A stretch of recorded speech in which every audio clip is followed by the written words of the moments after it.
20, সাড়ে 20, 21 দুইজন, 21 দুইজন, 21, সাড়ে 21, 2, বাদল ভাই।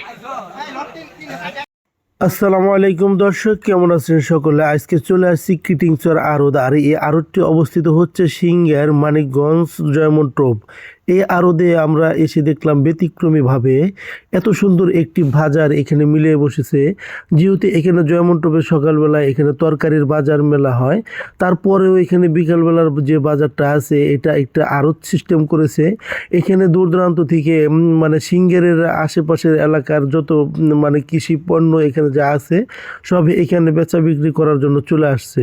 আর এই আড়তটার ভিতরে দেখতে পাচ্ছেন শুরুতে আপনারা যে পেঁপের বাগানের থেকে পেঁপেগুলো সংগ্রহ করে এখানে আনা হয়েছে। আর কৃষি জাতীয় পণ্য এখানে পেঁয়াজ, মিষ্টি কুমড়া, লাউ, বেগুন, মূলা, গাজর সব ধরনের সবজি এখানে আছে। শাক সবজি থেকে শুরু করে ধনিয়া পাতা, মানে প্রত্যেকটা কাঁচা পণ্য এখানে আসে। আর এখান থেকে মানে ক্রেতারা ক্রয় করে, মানে মধ্যভুক্তরা ক্রয় করে এটাকে আবার স্থানীয় মানে বাজার বা ঢাকার শহরের ভিতরে এটাকে নেওয়া হয়। যেমন ঢাকার শহরে কাউরান বাজার আছে, আপনার মোহাম্মদপুরে যে বেরিবাদে বাজার আছে, আর মিরপুরে 1 নম্বরে যে বাজার আছে পাইকারি বাজার, সেখানে এই এই এই তরকারিগুলো সরবরাহ করা হয়।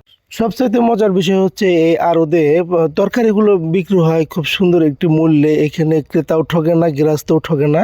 আর গৃহস্থ যারা আছে এখানে তরকারি নিয়ে আসে খুব স্বাচ্ছন্দ্যে বিক্রি করে খুব তাড়াতাড়ি চলে যেতে পারে।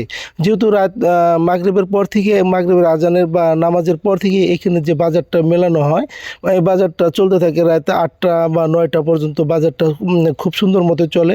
এখানে বেচা কিনে খুব ধুমছে চলে। এখানে বেচা বিক্রি করার পরে এখানে গৃহস্থরা খুব স্বাচ্ছন্দ্যে এখানে বাড়ি ফিরে চলে যেতে পারে। আর সবচেয়ে মজার বিষয় হচ্ছে এখানে যে বাজারটা, আর এই বাজারের আশেপাশের এলাকাগুলো সব এলাকায় এখানে তরকারির জন্য বিখ্যাত বলা চলে। আর কাঁচা তরকারির জন্য বিশেষ করে সিংহের যে জয়মন টোপ এবং ধল্লা ইউনিয়ন, বিশেষ করে এই দুইটি ইউনিয়নের কাঁচা তরকারি সবচাইতে বেশি উৎপাদিত হয়। আর এই উৎপাদিত ফসলগুলো এখানে থেকে মানে আপনার কম মূল্যে বিক্রি করে তারপরে ঢাকার শহরে বিভিন্ন বাজারে চলে যায়।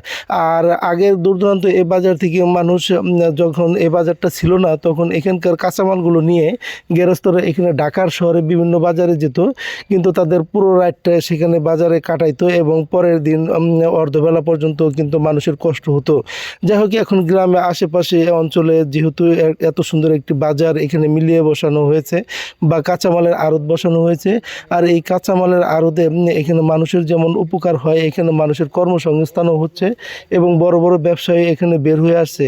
আর ক্রেতাগণে এখানে সব মানে কাঁচা তরকারিগুলো খুব দ্রুত সময় বিক্রি করে তারপরে বাসায় চলে যেতে পারে এবং পরের দিনের কাজ তারা ঠিক মতোই করতে পারে এবং রাতের ঘুমটাও তারা এভাবে করতে পারে।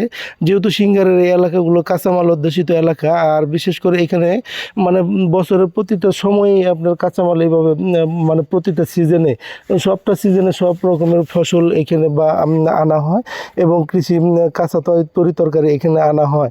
যেহেতু এখন শীতকাল দেখতে পাচ্ছেন, শীতকালেও এখানে পেঁপে আছে, আবার গ্রীষ্মকালীন সময় পেঁপে পাওয়া যাবে, আপনার বর্ষার সময় এখানে পেঁপে পাওয়া যায়। মানে যখন যে সবজিগুলো আছে সব সবজি এখানে পাওয়া যায়। বিশেষ করে এখানে সবচাইতে বেশি বিক্রি হয় আপনার পেঁপে তরকারি এবং মিষ্টি লাউ, গাজর। আর পাশাপাশি এখানে আপনারা মূলাও দেখতে পাচ্ছেন, বউতের শাক দেখতে পাচ্ছেন, লাল শাক, তারপরে হচ্ছে আপনার ওই যেটা শাক বলে, পালং শাক বলে, সেটাও আছে। ঘাড়ি ভরা এখানে ফুলকপি, বাঁধাকপি, মানে তরকারির